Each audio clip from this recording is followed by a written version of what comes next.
Hello बच्चों, पृथ्वी के इस आयामी स्वरूप को हम ग्लोब कहते हैं। आप ग्लोब में ये क्षैतिज रेखाएं देख रहे होंगे और लंबवत रेखाएं भी देख रहे होंगे।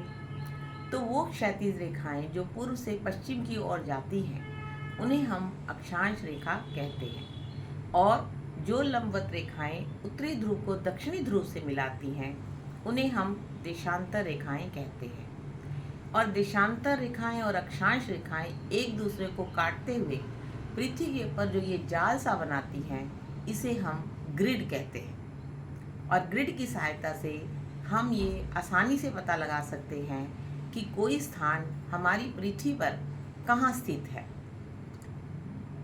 अक्षांश और देशांतर में मुख्य रूप से 3 अंतर होते हैं। पहला, अक्षांश पूर्व से पश्चिम की ओर जाते हैं और एक दूसरे से समानांतर होते हैं।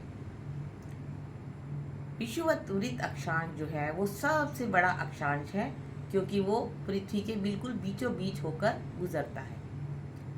विषुवत वृत्त रेखा से उत्तरी ध्रुव की ओर 90 अक्षांश होते हैं और विषुवत वृत्त रेखा से दक्षिण की ओर भी 90 अक्षांश होते हैं।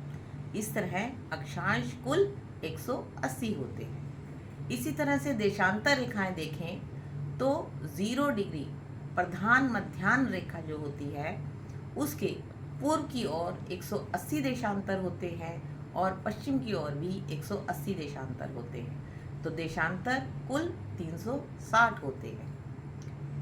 अक्षांश हमें सहायता करते हैं, किसी भी स्थान की जलवायु के बारे में बताते हैं, और देशांतर हमें किसी भी स्थान के समय के बारे में बताते हैं। तो इस तरह से अक्षांश और देशांतर रेखाएं पृथ्वी के भौगोलिक भागों को, जलवायु को और समय को समझने के लिए बहुत महत्वपूर्ण है।